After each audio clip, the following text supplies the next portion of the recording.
Independent retail business can mean so many things these days. A brick and mortar store, an e-commerce business, a maker's online shop, a booth at an antique mall, and more.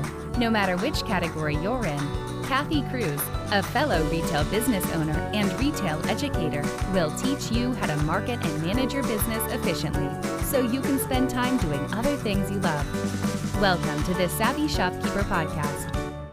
Welcome to episode 11 of the Savvy Shopkeeper Retail Podcast. I'm your host, Kathy Cruz. In today's episode, I'm going to talk about some of the things we as retailers can be doing to market our businesses. Many retail business owners feel they need to spend hundreds or thousands of dollars each month on marketing. And let me say that I have podcast listeners who own retail stores who generate $1 million plus in sales. And then I have some listeners who are maybe online shop owners or even some brick and mortar store owners who might generate less than $50,000 a year in sales. So there's a wide range. I'm not judging the size of your store or your marketing budget. I'm here to remind you of some of the free or really affordable marketing tools available to you as a retailer that you may not be taking advantage of. So before I start, I want to give a listener and shopkeeper shout out to Ashley of Salt and Honey Market. And of course, I'll link her website in the show notes. It's saltandhoneymarket.com. Salt and Honey Market, it's in Salt Lake City, Utah, and it's described as a maker's market offering a unique space where designers, artists, crafters, and food experts can sell their independently produced goods. And really, when I read that, it sounds like my kind of place. But moving on, Ashley left me a podcast review and she said, "Pretty excited for this new podcast. So far, 3 episodes in, I'm really pleased with the info and had great takeaways to immediately implement. I really love that the episodes are short and sweet, perfect for my commute to and from the shop every day. I used one of the Instagram tips today and saw better engagement within hours, which was awesome." So Ashley, thank you so much for the review. I can't begin to tell you how happy it was when I read your review and I saw that you actually took action on something. And that was from episode number 3 for anyone who's curious, the Instagram blueprint. But I just love that you saw immediate results. So thank you for saying that. Thank you for listening. And Ashley, I want to say too, if you are listening, I thought I'd mention that there's a good chance I'll be in Salt Lake City in the fall. So if that's the case, hopefully I can stop by and visit while I'm there. All right, so let's get started with today's episode. 5 marketing mistakes small retail business owners are making. All right, let's go on to number 1. The first one is inconsistency on social media. And if you listen to episode 3, you know I talk about this in detail, so I promise I will not go on a tangent here. But consistency and engagement are your best friends when it comes to social media. So whether you choose to post once per day or 4 times per day, I can't stress to you how important it is to simply be consistent. If you're starting out with social media, I just want you to set realistic posting goals. So for example, if you're busy building your e-commerce store or you're busy with a huge build out in a brick and mortar space and you're getting ready for a grand opening, focus on what is manageable for you first, not what everyone else is doing. So that may be only 1 time per day. That's where I started, and now you'll often find me posting twice per day for our store. And I know plenty of other retailers who are posting 4 times per day. Whatever your magic number is, just be consistent. Okay, so the second mistake I want to talk about is not starting or nurturing an email list. If you haven't started a list, start. And if you have an email list, but you haven't been sending consistent emails, I'm going to recommend that you start doing this too. So you might have 2 questions here. The first one is, how do you capture email addresses? And if you haven't started an email list, I don't want you to overthink this. Even a simple pen and paper at your cash wrap is effective for getting email subscribers. And how do I know this? Because we do it at our store. We've actually added hundreds of subscribers to our email list just by having this sheet of paper at the checkout counter and having it on a clipboard at a market event. Another great way to get people to sign up to your newsletter list or your email list is to have them sign up on your website.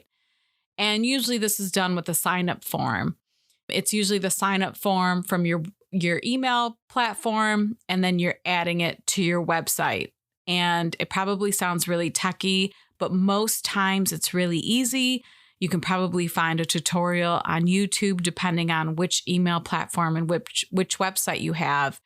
But trust me, it's not as difficult as it may seem. But that's another great way to get people to get added to your list. And that happens automatically, which is even better.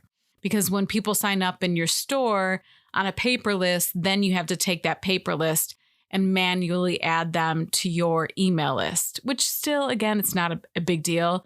I'm happy to do it, especially since it's adding hundreds of people to our email list. But if you're wondering what kind of list we use in our store, I actually offer a free template. It's a Word document. You could even change out our logo for your logo. It's really simple. It's a one-page document. It already has the lines for what people need to fill in. And it's on my website and the blog, so I'll be sure to link that in the show notes too. And the second thing you might be wondering is, what platform do you use? And that's for emails.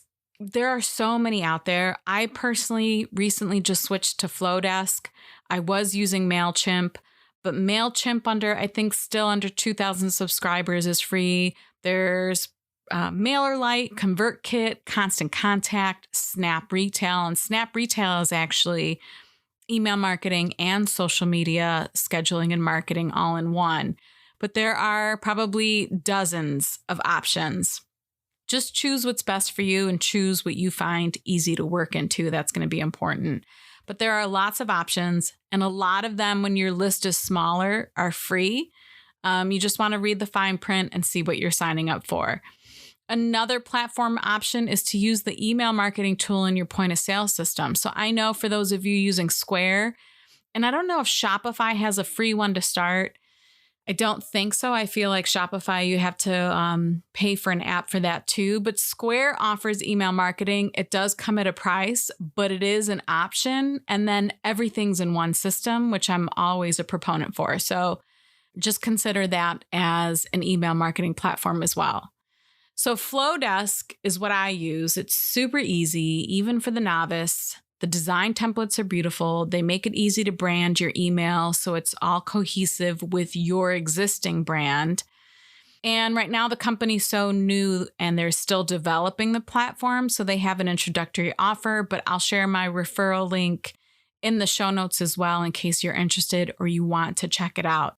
But I guess the point of this is just for me to say that with the referral link, it's $19 a month, and that's unlimited emails and unlimited subscribers. And that's really unheard of for $19 a month, because if you do have a huge email list and you're listening to this, you might be spending a couple $100 just on your email marketing a month. So $19 a month is a fantastic deal. And then you are in for unlimited subscribers and unlimited emails for as long as you are a user of Flowdesk. So anyhow, all that to say, sending emails to your customers is really either free or really affordable. And most importantly, research shows that it's the best return on your investment. So what does this mean? If you do it consistently, you'll most likely get the most sales from this form of marketing, from email marketing. So really, really consider it. For over 65 years, Doris has been a premier distributor of arts and crafts. Since its beginning, Doris has prided itself on being focused on the independent retailer. Let them be both your DIY source and your resource. Their website features trend reports, small business tools, in-store project ideas, and so much more. To best serve small businesses, Doris offers a low minimum order of just $75, and all orders ship at no additional cost. This is why I'm proud to partner with them and I buy from them. I'm excited to tell you Doris has an exclusive offer just for Savvy Shopkeeper listeners. Use promo code SAVVY25 at checkout for 25% off your order. Offer valid through 12/31/19. So visit Doris.com today, that's DARICE.com, to see their amazing product assortment at pricing you won't believe. Okay, so the third mistake retailers are making is not networking or collaborating locally.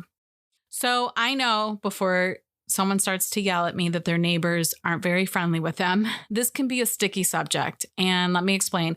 I often hear how neighboring businesses are not collaborative or friendly. and it makes for doing community kind of events really challenging. And a lot of times these businesses and these retail store owners may feel really isolated. So I just want to say that we're fortunate and we have great neighbors and our small business community is fantastic. But if this is you, I want to first say that I'm sorry. We should all really support each other and build each other up. And secondly, I'm going to ask you to think beyond those people then. Think beyond those neighbors that may not be as collaborative as you want them to be. And find some local Facebook groups in your area to network in. Find local bloggers and influencers to team up with. There are just so many other people that you could network with or collaborate with. This applies to makers with online shops too. I've worked with several clients who either don't realize how much connecting with others in the community can improve their sales and marketing, or they just don't want to step out of the comfort of their homes to do this. But there are so many other opportunities for networking beyond your in-home studio, beyond social media, and beyond your business neighbors. So I guess my point is just to get out and meet people. You'll be amazed at the variety of people you can network with. Think outside the box and step out of your comfort zone to network and to make connections. All of those networking opportunities will bring people to either your online shop or to your brick and mortar store. Okay, so the fourth mistake is not implementing a loyalty program. So if you're wondering what a loyalty program is, and most of you probably know, but it's a structured and long-term marketing effort that provides incentives to repeat customers who demonstrate loyal buying behavior. So these programs are designed to motivate customers to return often and make frequent purchases. Who doesn't love that, right? If you don't have a system in place and then you add one, it might surprise you to see how many of your customers are in fact loyal. And I know we can kind of gauge by the number of people that come in and the people that you become familiar with. You know their names, you know a little bit of their stories, you might even know some of their family members.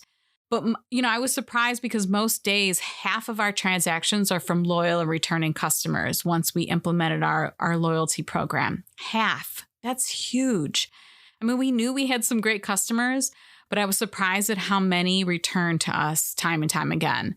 So I personally am really happy to reward them. Not only do they deserve it, but the other great thing is they really appreciate it. And it does, in fact, bring them back in. So how can you implement a loyalty program? A couple of ways.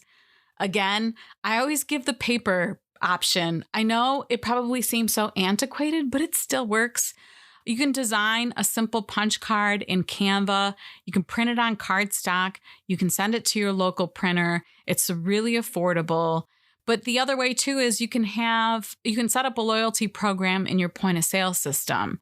So again, I know Square has one, Shopify, and I always mention those two probably because those are the two I'm most familiar with. But look into your point of sale system and see what it is.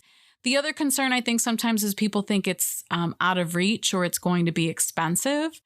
On average, I think most loyalty programs run between $30 and $75 per month. And then you can set your own terms. So for example, you can give 1 point for every $25 or $50 a customer spends, you choose. And then once the customer hits a certain number of points, they qualify for a discount. So this could also be another way to capture their email addresses too, if we want to think of additional perks of this loyalty program. But either way, usually loyalty programs are pretty affordable and worth it. And then the fifth mistake is not optimizing your online presence. So you might be wondering what this means. The most important tool I'm going to refer to here is Google My Business, but I'm also referring to your website, your social media accounts, your Yelp listing, anywhere, and I know how most of you feel about Yelp, but I just have to mention it, anywhere someone would find your business online. So for Google My Business, not only should you claim your listing, you should optimize it. And if you don't know what I mean by claiming your listing, I also have a whole blog post written on my website about this. I will link it in the show notes. And then you might be wondering, what do I mean by optimize? And I'll give you some examples of where you may be losing opportunities, and just as importantly, where your customers are getting frustrated when they find you online. So the first example is you have an e-commerce store, but someone visits your Facebook page or Instagram profile and your link isn't there. The second one is you have a brick and mortar store, but they visit your website and have no idea you have a physical location.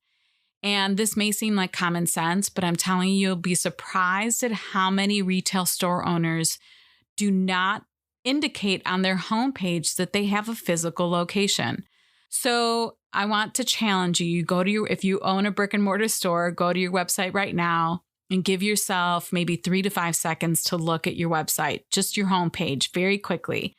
And then I want you to figure out, does your customer know within those seconds that you have a brick and mortar store and what your address is? If you go to your website and realize that that's not communicated within seconds, I want you to do what you need to do to change that. So the third example is someone searches for your business via Google, but because you haven't claimed your listing, they don't immediately see your address, a picture of your storefront, your phone number, website link, or hours. That should all come up immediately if somebody searches for you in Google. And the fourth example is someone searches for your business and your hours aren't listed, so they don't know if it's worth making the drive to your store. Hours are extremely important. So I can go on and on. This is so important, having a really good online presence or communicating a really good online presence. And so I decided that in January, as an additional perk of being a member of Master Shopkeepers, and that's a paid membership group for brick and mortar store owners, I am going to be randomly drawing the name of one member and doing a full audit of their business's online presence. I'll be recording it on video, and then of course I'll share it with them. And if they approve, I'll share it with the group, because in the end we can all learn each other. But that's how important I feel number 5 is on this list. So to summarize this episode, but in a positive tone, I'm just going to cover the 5 things that I mentioned. 1, get consistent on social media. 2, start or nurture your email list. 3, network. 4, start a loyalty program. And 5, optimize your online presence.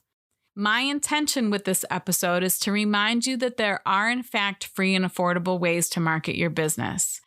I want to acknowledge that although they may be free or affordable, they will cost you in time and effort, but trust me, it's worth it. So to end, we have one more episode in season 1 of this podcast, and I can't believe season 1 is ending so soon. I'll be taking a holiday break and returning in 2020 with season 2, and I'm excited to say that Doris has agreed to sponsor the podcast again, and I'm so grateful for it. Podcast sponsors are what allow me to provide you with free content, because hosting, creating, and releasing these episodes takes lots of time, and it is a team effort, and there are expenses associated with it. So a special thank you to Doris.